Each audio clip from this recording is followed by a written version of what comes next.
the seeds of destruction.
Skids on my job.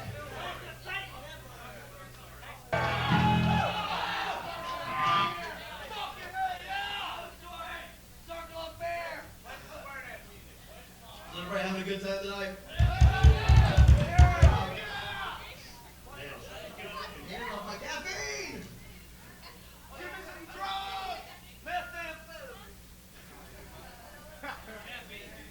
That's my coffee.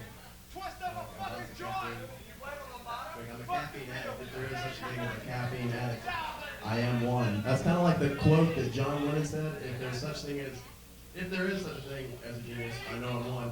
I just say, if there's such thing as a caffeine addict, I am one of them. That's all I know. That's all I know, you know. And I require lots of it. What? What? I can't pronounce that, so how could I possibly do it? Pronounce Craig. I prefer, you know, a straight streamline of caffeine, you know what I'm saying? I pound this stuff daily, and it's, everybody's been asking me, Rob, what's going on? What's wrong with you? You're not looking. I was just kind of looking around. Andy asked me a few times, what the fuck's up your ass? He said, I said, I haven't had any coffee. Give me a fucking break with the button. Look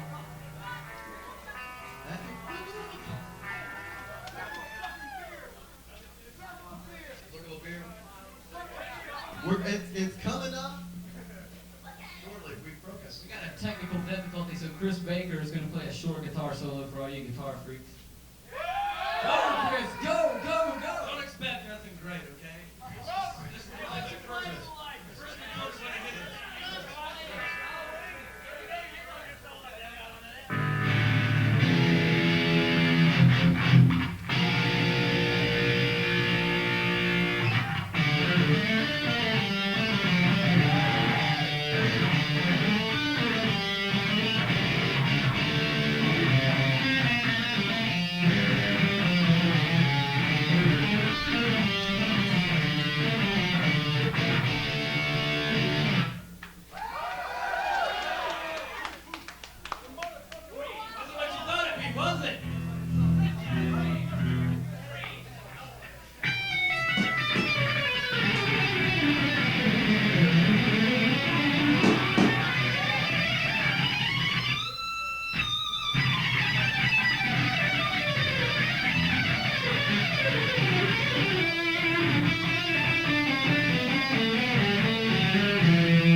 Big weakness is standing around because we don't know what to say to you people.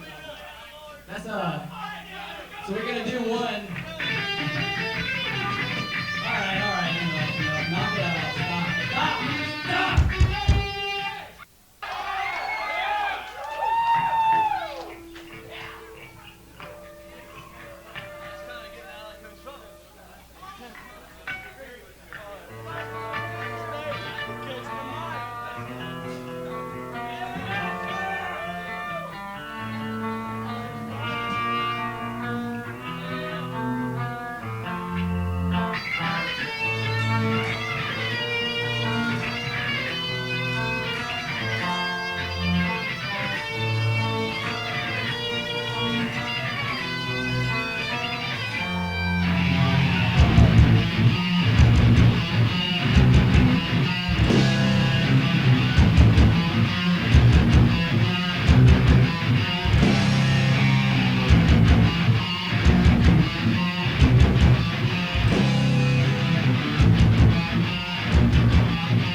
Because it's in the light, I thought I resist. Future of the sea, rhythm into my mind. Winner of myself, it is all I fight. To live, I fight. The enemy was there to steal. I triumph, the beauty. The enemy was there, the hate, the pain, the guilt. The enemy was there, now I see, revenge. Now that I am home, it is not the same. I do feel the hate. Do it for the pain, or you roll with the dead. So we got me now, so let's be slave. All that feel, so we're every day. Look at my mind, what is my looking day? Look at the time,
This one, for Ghost Story, they know that I think by now.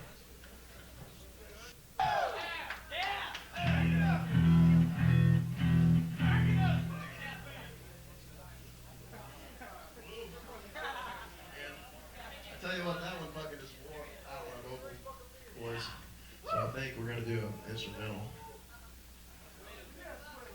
Not because I want to. Hey, Mom, are you gonna watch this mouth album soon? They're saying a bunch of F words up here. I don't mean to. I really don't. I'm just using them purely. They're purely just. How many it's just people want to adjectives. hold Rob down It's and not- get his mouth washed out with soap? Hey, the same number. That must coincide with the same number of people who want to die tonight. That must coincide with the exact number of people who want to die.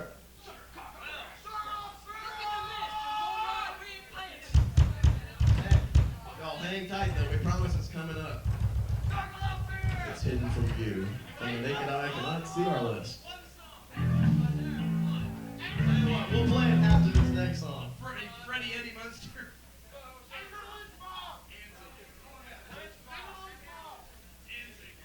This one's for all the old pirates that sailed the seven seas many years ago. Little did they know, if you take it. It's actually dedicated to their worst fear. You know, the fear of being, Jesus Christ, somebody look at that rip. I didn't even know I had that there. Good God, I was scratching my leg and I felt flesh. Anyway, this is the Flying Dutchman.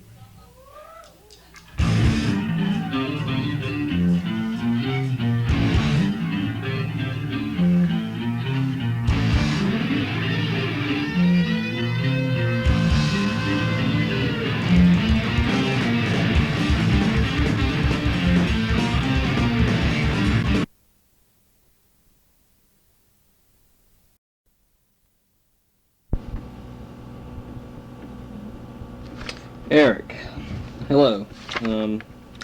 My name is Chris Cauble, and I play bass for Ghost Story. And by now, you probably think I'm the world's largest asshole for not getting back in touch with you. But please let me explain. I feel kind of awkward sitting here talking to your tape, so please bear with me. This is kind of strange. You sent your money for the image and the reality. Well, first of all, the image and the reality is not out, and I'm not sure when it will be out because we have been set back since October and it is now March. And there's just tons of problems going with the guy who's engineering the tape. And I will send you the tape as soon as it's done. Believe me, there's like 1 million people around the world who have already given me money for this tape, and it's not out, and we made a big mistake by doing that. But I hope we've learned a valuable lesson, and I hope people don't think we're ripping them off. Also, recently, in the last few months, there's been a lot of tension in the band between band members, and I think there's even some there was even some thoughts of calling it quits, but we've recently sat down and been working this all out, and so I think we're all pretty motivated again now, and we're trying to get back and get all of our mail answered and get everything done so we can write some new material and get back on the ball. This is going to be kind of a scatterbrained interview, so please bear with me, like I've already said. Thanks for running the ad. I saw that, and you've heard the Seeds tape, which is really cool. I'm really appreciate your comments. I'm really sick to death of that thing by now because it seems like we haven't done anything since then. But I do appreciate you asking for the interview, and I'm feel glad to do it.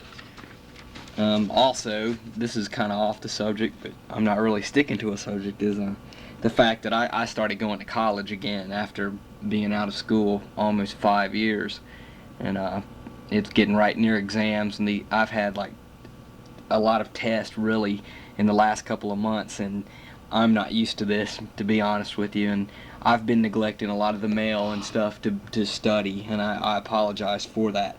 And also, like I said, we had a little dissension in the band, and so I was kind of neglecting the band and actually thinking of getting another band together, but that's right at the moment, that's all over with, so I'm trying to get back in the full swing of this, so please forgive me for waiting so long to do this, and I hope this interview is not old.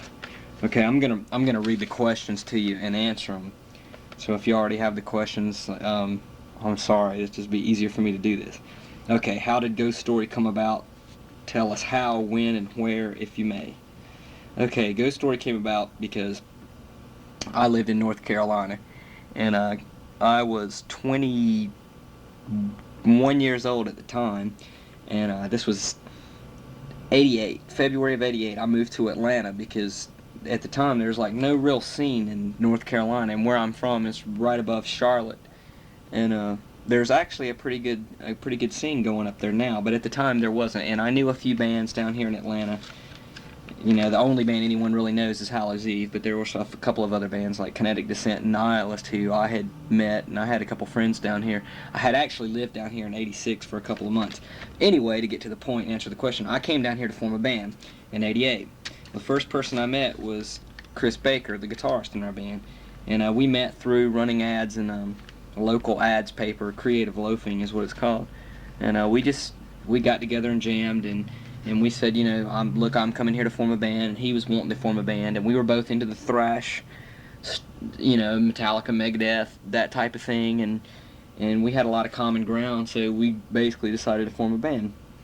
We then began running more ads and calling everyone we knew and jamming with just tons and tons of people, and I think this was February. I guess in about April we met Devin. We actually had another guitarist at the time, but we had to let him go to get Rob, our singer, and he's kind of out of the whole music thing right at the moment anyway, and he's a good friend of mine, so I'll just leave that.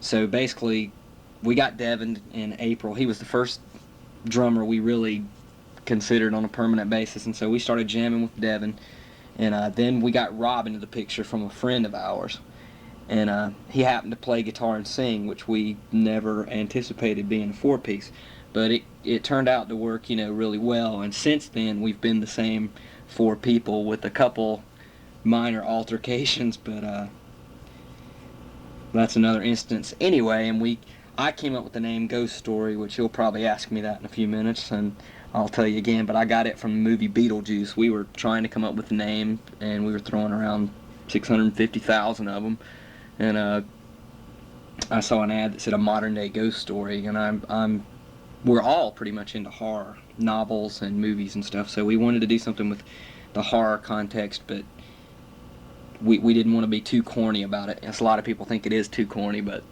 anyway, we thought it was pretty cool, and it was about the best thing we could come up with, and that's how we got the name. Okay, how long were you together before doing your first demo of the Seeds of Destruction? Okay, we recorded the Seeds of Destruction in June of '89, which seems like 10 years now, 10 years ago now, but we had been a band since July, I think it was, when we finally decided this is the guy we want, and the four of us were together. So, and we actually played a show the second week of September, '88. So, it was not even a year, maybe a half to 3/4. I don't know. I'm not very good with math in my head. But anyway, we were together not even a year, and we did that first tape. We had done some 4-track stuff like rehearsing live and recording that and taking it down to like the local metal show and playing it, and that really helped to get a buzz going in Atlanta and getting some people to the shows. Number 3 question: were you happy with the production? At the time, no. When we first recorded it, I thought, man, this sounds great, and then we finished it up many months later, but that's the way Donald Jones, our engineer, is. And I listened to it and I said, man, this could have been better, this could have been better, this could have been better. Looking back at it now, I'm happy with the way it turned out. I thought, for the most part, all the instruments sounded real clear, and we had a pretty good production for the level band we are, so I can't really complain about that too much. So looking back at it, yes, I'm happy. If I were to do it tomorrow, I would be sick on my stomach. Okay, has it sold well? Question number 4. Well, we ordered 1,500 copies. We ordered 1,000 initially, and we sent out somewhere between 100 and 200, I would say, to fanzines and radio stations and that sort of thing. And then we sold most of the rest of them and went ahead and ordered 500 more. So we had a total of 1,500 demo tapes. We're now under 100, and we've invested all our time and money into the new tape, so we kind of just let seeds die. There's tons of fanzines that want free copies, but we stopped sending them out just because we appeared in most of the larger magazines, I guess, that we really could, like Metal Maniacs, Metal Forces Kerrang, Underground Empire, Metal Hammer, that sort of thing. And after that, it just brought in like every fanzine from every town on the planet. And I still, we're going to give away the new tape for free in place of the Seeds tape. We just don't have enough Seeds tape, and we want to hang on to those to sell to the people who may possibly like the second tape, and that's the whole reason for that. I'm also kind of congested at the moment. I'm a little sick, so bear with me. And I'm talking to this tape, I'm feeling really weird. So maybe we will get together on the phone, and you'll find out the real Chris Cauble. I'm sure you're dying to do that anyway.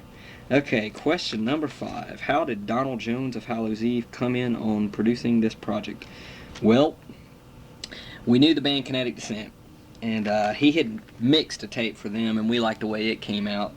And also, as everyone knows, the only band in Atlanta that's known around the world is Hallows Eve.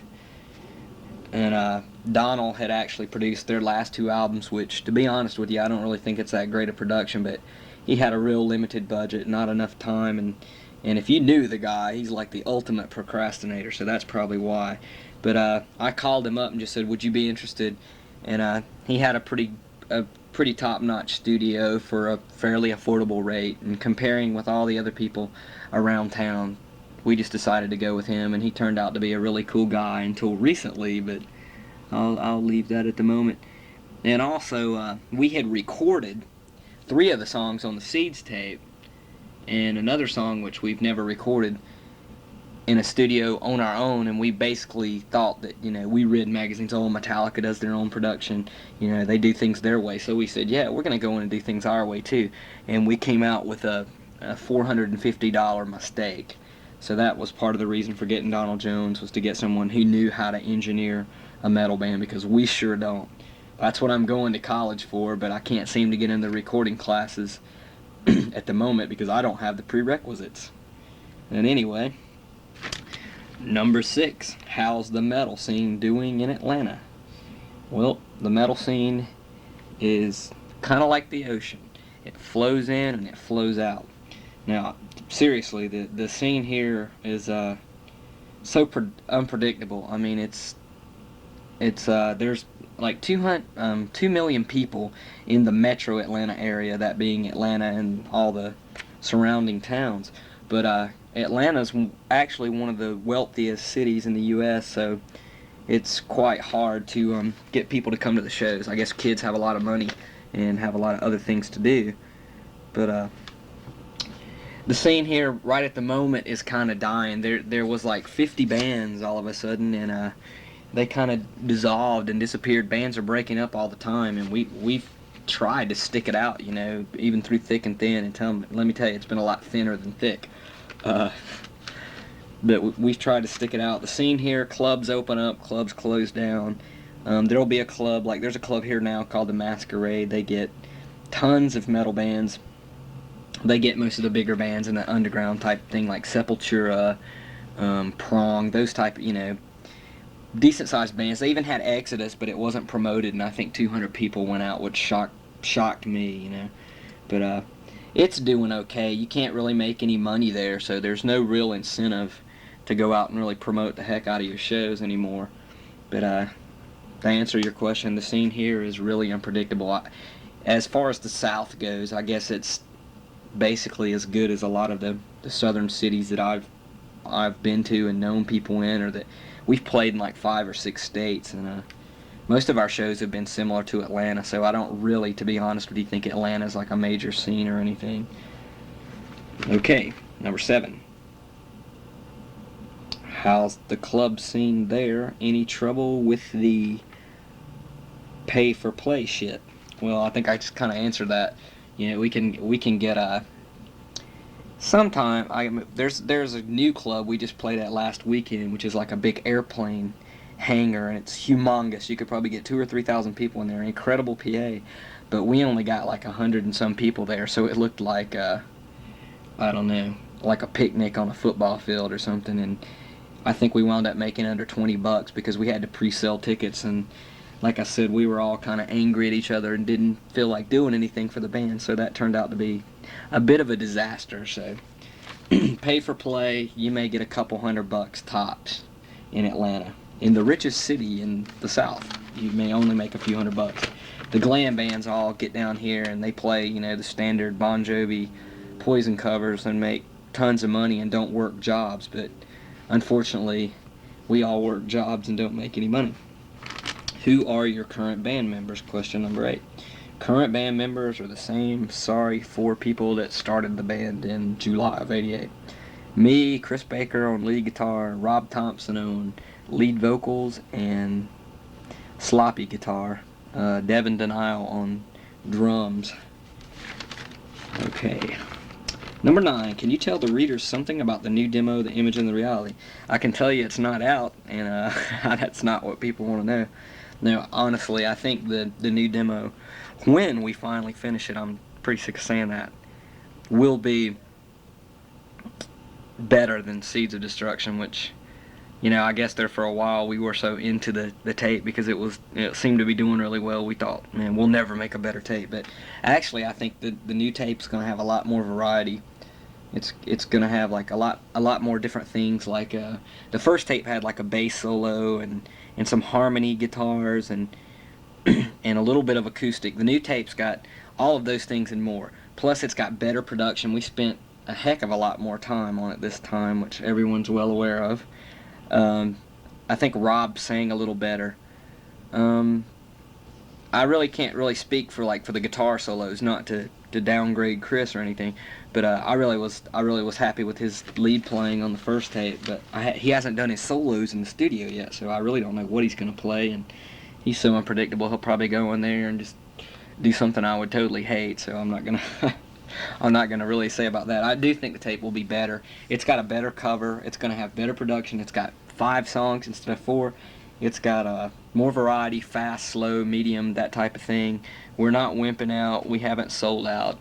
We even have a really controversial song, I guess, in the band anyway. And it doesn't go over really well at a lot of the shows, I guess, because a lot of the underground people want us to play 90 miles an hour nonstop and sing about dying. But there's a song on the tape that has like 12-string guitar and a harmony lead, and the vocals are really personal type of thing. So I'm kind of anxious to see what people think about that, because I hope that people who listen to us try to be a little more open-minded than, say, the average deicide fan who wants to only hear about satanic rituals and death.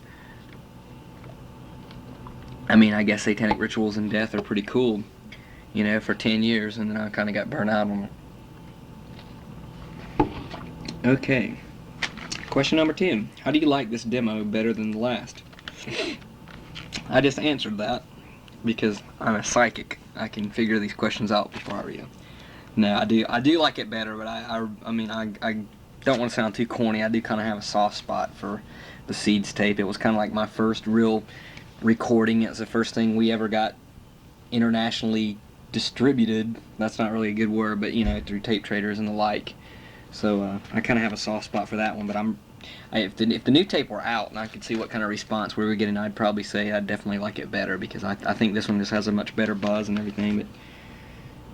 But that's kind of logical anyway. Number 11. Describe your music for the readers. Well, we are a thrash metal band, so I hear. No, actually, I think we're proud to be a thrash metal band, but we're a thrash metal band that I like to think has a lot of pride. We're somewhat in the vein of, say, the earlier Metallica, maybe the Ride the Lightning Master of Puppets Metallica, because we're all into our musicianship. We try to write good songs. Sometimes we do some really technical type of riffs and try to get kind of fancy to impress all the musicians. We're definitely into good musical bands that are very technical, but the bottom line for us is writing good songs and trying to entertain people as well as ourselves. We have to write good songs for ourselves.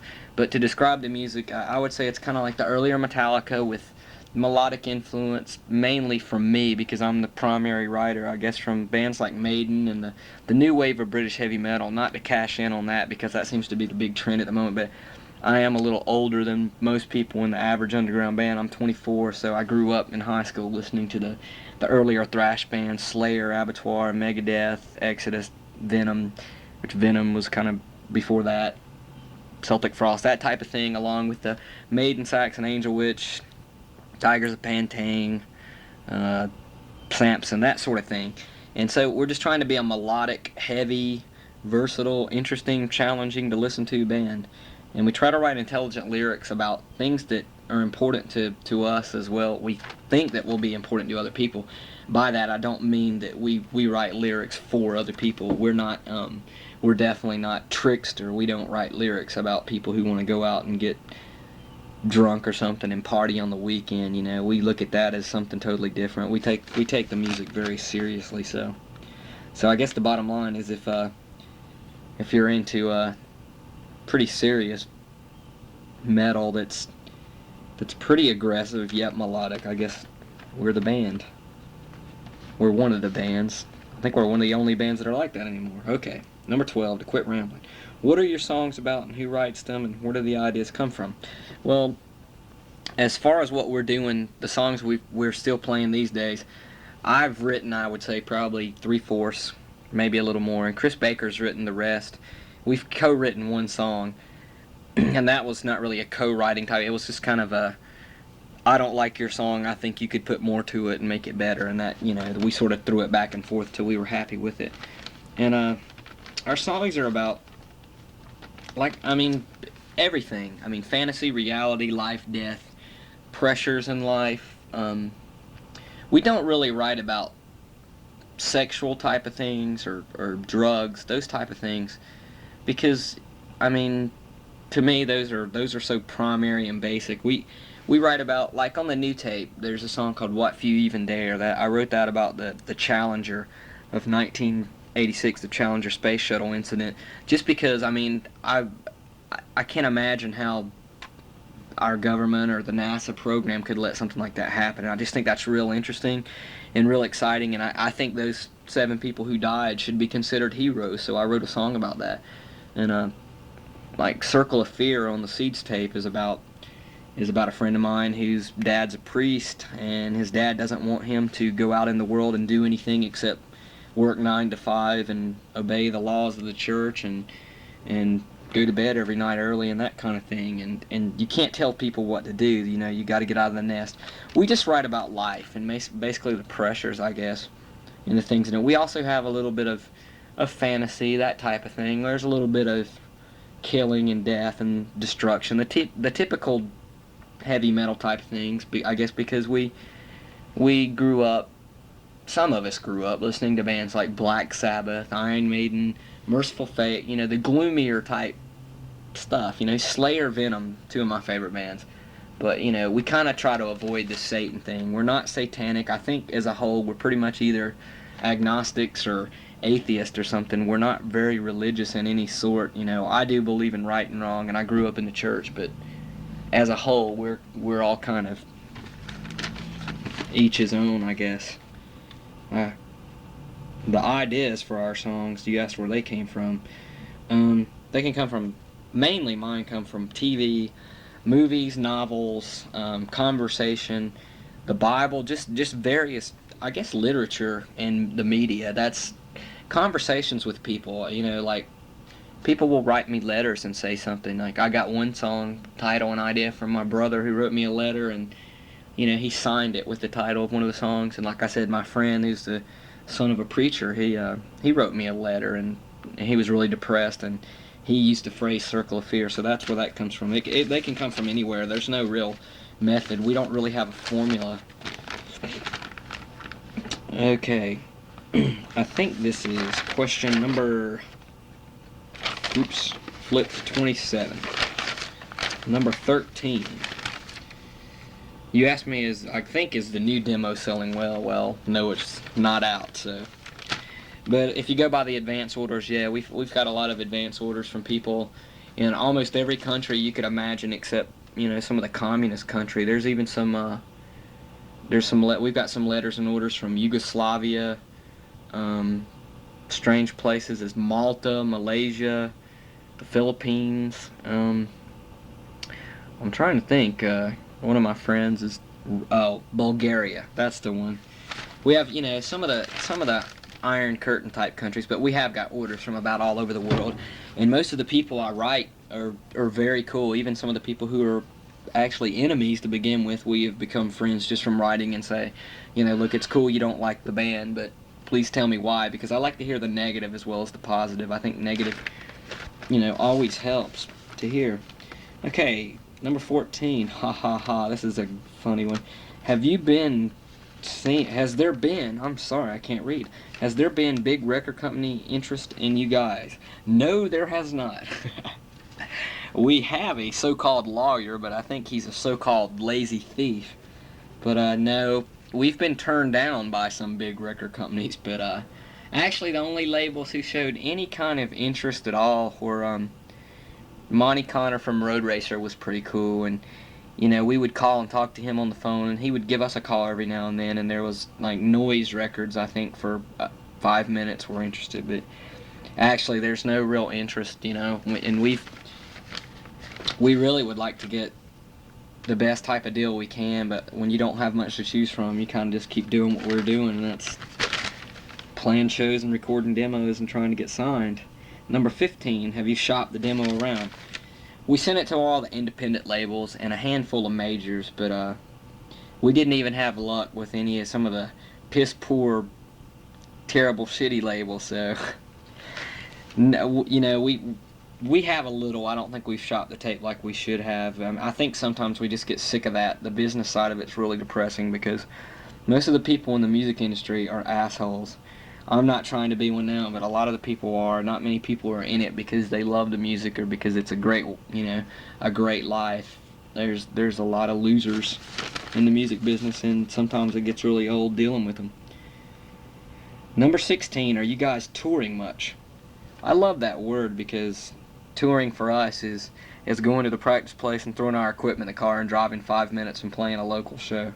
No, we've never really toured per se. We've played in Alabama, Georgia, North Carolina, South Carolina, and Tennessee. We've played in about 10 or 11 cities, I think, within those states.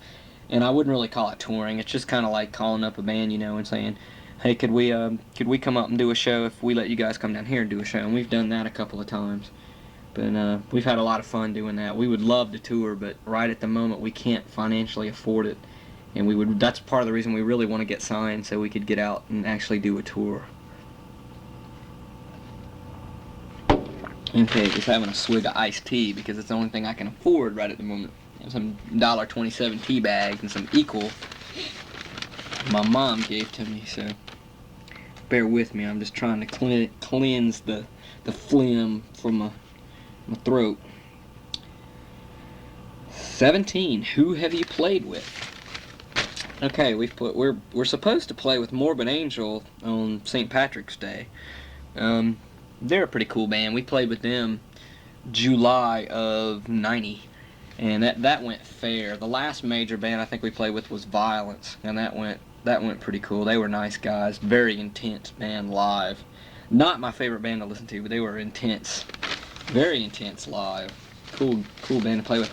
We've opened for Danzig twice. The second Danzig show was our biggest show to date, which was like almost 1,000 people. It was like 990 some people, and that was mega cool. I mean, just to stand on a big stage and feel like you were that important. And plus, Glenn Danzig was actually a nice guy. I really hate his band. No offense to the people who like Danzig, but I don't like where he's coming from musically. But he was a really cool guy, and he gave us some advice and stuff. So, you know, I have respect for the guy, even though I'm not a fan of his music. We've played with Dark Angel. That was pretty cool. They were cool guys. COC, they were one of the coolest guys. And they recently got signed. For anybody who cares, to Relativity. I just went to see them the other night and talked to them. But they were cool guys. I'm trying to think. We opened for Flotsam and Jetsam in Prong at the same place we opened for Danzig, but only about half the capacity showed up, so it was like 500 people. But that was an extremely cool show. Most of those guys in the band were pretty cool. I think the guys in Prong got sick of Chris Baker, but if you knew Chris Baker, you'd be sick of him too. But you know, I thought they were cool guys. That was a cool show. We were supposed to do 3 days with Creator and Coroner, who are two bands we really like a lot, but they got canceled the day before because their tour manager got sick of opening bands taking up their time slots and being assholes, I guess, with sound checks and things like that.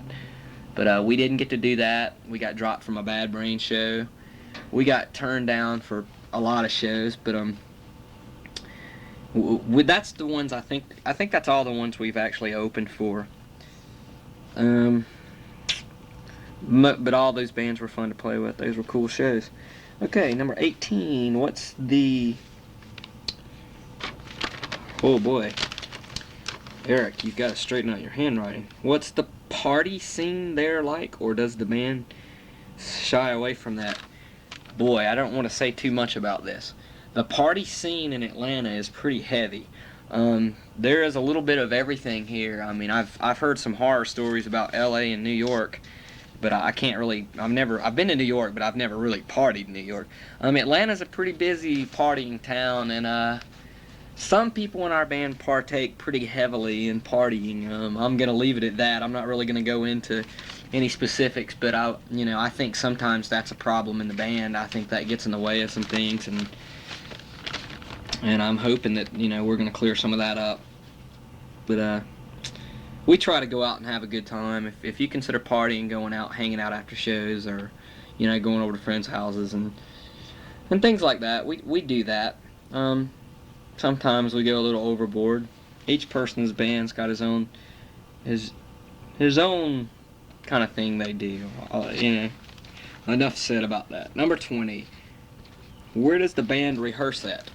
Anywhere we're not kicked out of, actually. I think we're on our 5th or 6th rehearsal place. We actually owed a guy some money one time, which we didn't know about. And Rob, being the intellectual Einstein that he is, kicked down the door because he left his keys. And we were actually opening for Dark Angel that night. And Rob couldn't get in the warehouse, so Rob kicked down the door, and the guy wanted to charge us like $500 for the door, which we could have bought it for. It was so flimsy, it probably would have cost $40. And he so-called impounded our equipment, and we basically had to break in and steal our own equipment, and we've never heard from him again. But that was the coolest place we had. We rehearse right now behind the auditorium theater called Center Stage, where we opened for Danzig once and Flotsam and Jetsam once. And it's a pretty cool place. It's not far. It's kind of convenient. Rob and Devin don't have cars at the moment, which I've noticed is your next question. But anyway, I don't know. We constantly go from rehearsal place to rehearsal place. We've practiced in sub-zero weather before in the storage places, and we've practiced in the nice rehearsal facility. We left one place by choice. The other 3 or 4, I think we either got kicked out of, or one place flooded, and we had no choice because rain built up under the floor, which is really, we've had some strange stuff happen rehearsal place-wise. One place we had to leave just because it was so cold, we couldn't stand it. And one place I said we got our equipment impounded. Okay, this may sound strange, question number 21, but what kind of car do you drive? I drive a Honda Civic 1982 station wagon, which is real ugly brown, but I like it, and it gets me where I'm going. It hauls my bass gear fairly well. Chris drives, I think, a Toyota or Nissan truck, which he had painted black, and it looks really terrible. But Chris just goes to the beat of his own drummer or something like that. So, and Devin has a truck, but he's had the transmission rebuilt 6 or 7 times, and he's kind of inactive at the moment. Rob has a station wagon which has been wrecked and overhauled or U-hauled or thrown in the gully or something. I don't know. He doesn't have a car at the moment. Okay, question 20. Ooh, you've got 2 21s on here. Very bad.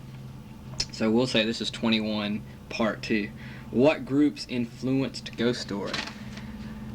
I could keep you here all day and all night on this one, but primarily, like I said, everything from you go back to early stuff like Led Zeppelin, Black Sabbath, Deep Purple, and just trickle down all the way to present day. I mean, we've got. I'm a Maiden freak, and we like some of the modern bands we like are like Coroner, Creator, Mekong Delta, Watchtower. Devin and Rob are really into Jane's Addiction and Soundgarden and those type of things. So it really covers a really broad spectrum. Probably any metal record you could go to the store and flip through, we are probably influenced by. But primarily Megadeth, Metallica, Iron Maiden, Testament, Kiss I guess was a big one, Merciful Fate, Black Sabbath. I guess those are the biggies, I guess, common ones in the band. We each have our own really far out influences. Rob's really into Fear and the Misfits, Sam Hain, that sort of thing. More punk, hardcore, I guess, than the rest. And number 22. What new bands do you guys listen to? I guess I pretty much just covered that one. There's so many bands we hear come and go. I don't really buy that many records anymore. I probably have 600 or 700, and I just got burnt out on it. But I don't know. I guess Mekong Delta and Watchtower are the most recent new bands I listen to. I really don't know what everybody else is listening to. I don't sit around and listen to music with them. We don't really hang out that much like that. But, okay, number 23. What do you think of the funk metal thing? Do you think it will last or die quickly? I thought the funk metal thing was okay, but you know, the two great funk metal bands are like Faith No More, Red Hot Chili Peppers. They've been doing it a long time. It's nothing new. It just happens to be that time for it. Primus, there's a few good bands doing it. There's a lot of sorry bands doing it. Me personally, I'm not a big funk fan. I mean, some of it's cool. I think the Red Hot Chili Peppers are the ultimate at doing that. I don't know. To be honest with you, I think that I kind of hope it dies in a way. There's so many trends right now. There's more bands than ever. But I can pretty much assure you we're not going to jump on any kind of funk trend bandwagon. We just don't feel it. I mean, in our heart, we don't feel the soul or something. And we're just a lot more angry and aggressive, I guess. 24. What was you like when going to school? Well, first of all, I was a good English student, and it should have been, what were you like? So, Eric, I'm going to have to give you a C on that question. No, seriously, the band has a real big range in that. Rob was booted out of, like, every school in Atlanta. He's actually the only guy from Atlanta. Devin's from Indiana. Chris is from Illinois. I'm from North Carolina. Chris was kind of a problem student, I suppose, and an obnoxious brat. But he made, like, really high on the SAT. Higher than me, but I made over 1,000, and I went to college for a year. I'm the only one. I guess everyone in school was kind of... I think Devin was kind of just like the Spicoli guy, wasted in the back of the room eating pizza. I don't really think he learned anything. I think he was glad to just get out. I think Rob got his GED after being kicked out of every school. I actually made honor roll, played baseball, football, basketball, all that crap, wrestled. I was like the all-American golden boy, I guess. I even made the dean's list in college, and right now I've got 2 A's and a B this quarter, so I don't know. I guess 2 of us were good in school, 2 of us were not, but you know, there is some intellect in our band that I guess didn't come from school. There's a lot of stupidity though too, that I'm not going to go into that one. 25, did you terrorize everyone there? I didn't. I don't really think anyone in our band was like that at all. Maybe Chris is obnoxious. He probably got on everyone's nerves. But actually, I think Devin didn't care. I think Rob just kind of showed up and kind of went through the motions. And I didn't terrorize anyone there. I didn't stick people's head in the commodes or anything like that. Yeah, we were pretty boring students, I guess. Number 26. What are the plans for Ghost Story in 91? Will we see an album and tour? I wish I could say yes, but right at the moment I would probably say no. I don't really think that would happen unless somebody just gets really drunk, listens to our tape, mails us a contract, and realizes what they did the next day. But no, seriously, I don't know. I wish that would happen. There's no plans of that at the moment. We're basically going to try to get this new demo tape out, try to get a record deal from that, the best thing we can do. And if that doesn't happen, we're even talking about doing some more recordings just for fun and not working with Donald Jones anymore. Because we've wasted a lot of time, and we want to get back in and get going strong. You know, we'd like to make a big burst onto the scene and that kind of thing. Just get back in the underground and get back into what it's all about, just having a good time. Question number 27. Before we go, is there anything that you would like to say bullshit about, or whatever? Say what you like. Well, Eric, if by now you're still listening to this interview, I think I've done that for quite a bit now. I think I've almost ran this 45-minute side of the tape out. No, not really.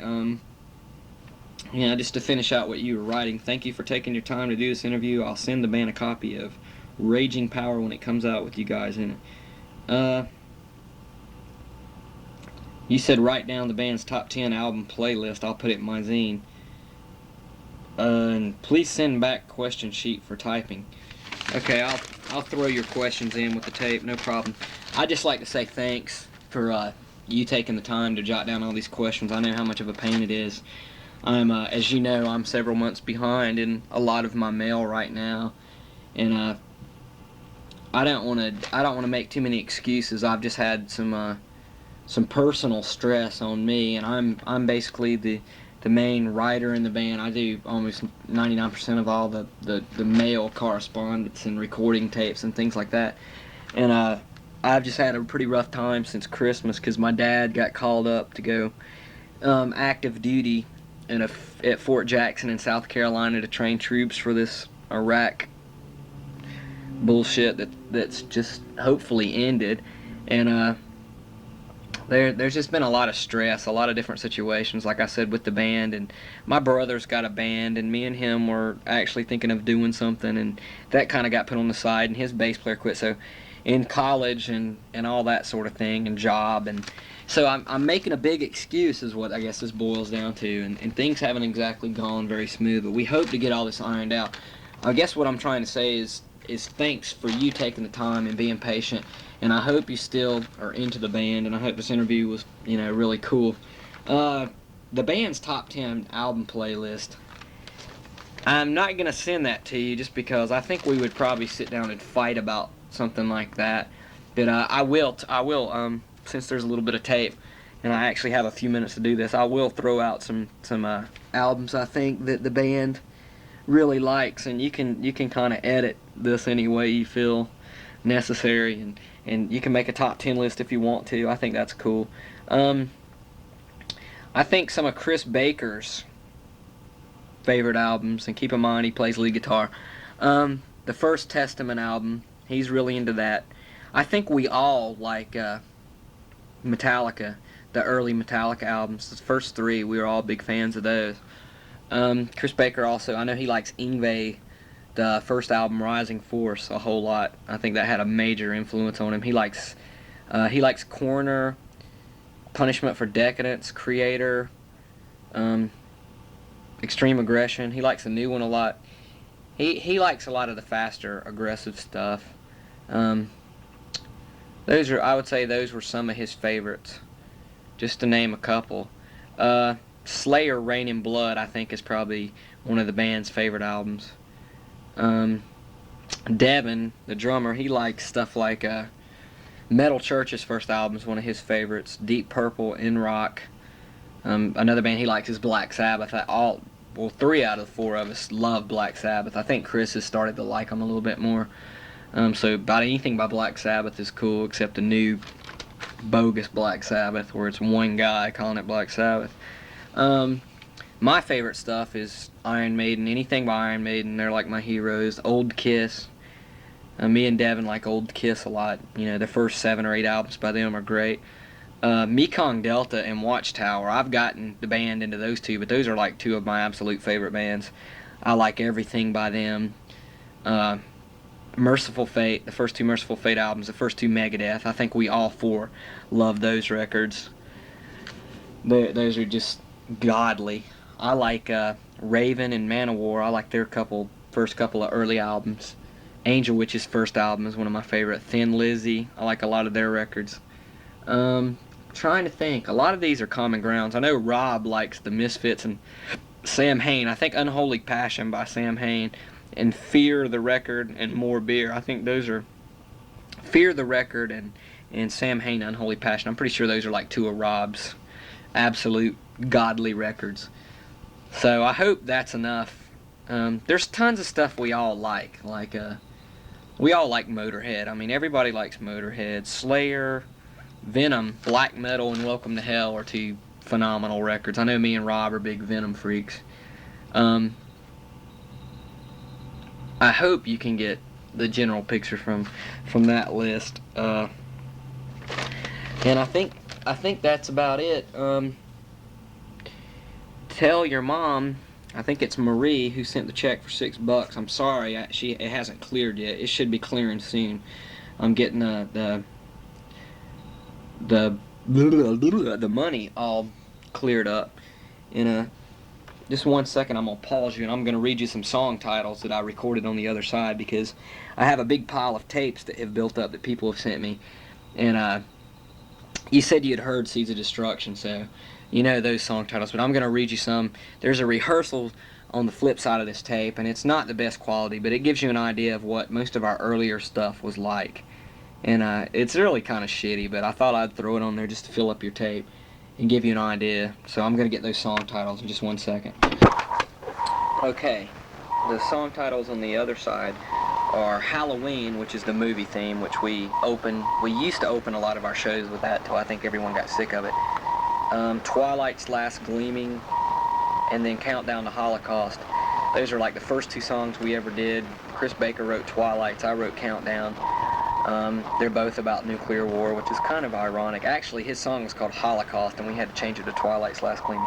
Okay, so the first 3 are Halloween, Twilight's Last Gleaming, Countdown to Holocaust. The next one is one of my songs, Eyewitness. I, as in I'm speaking, I, comma, witness. That's a clever little pun, ha ha ha. Next one is, the next 2 are Chris Baker songs. This is really strange. We never recorded them, so I guess we put them on rehearsal tape. First one is Spirit's Breath, and the next one is The Pariah.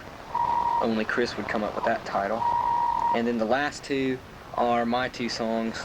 This one's really long, Prisoner to My Dreams, and Drifting is a short little instrumental thing I wrote on the bass when my grandfather died, and that depressed the shit out of me, so that's kind of what I just sat down and played, and I thought it was cool, and it's kind of like a tribute to him. And if you saw the Seeds tape, inside the tape it has his name, because he died like on the 2nd or 3rd show we did, and it was really depressing.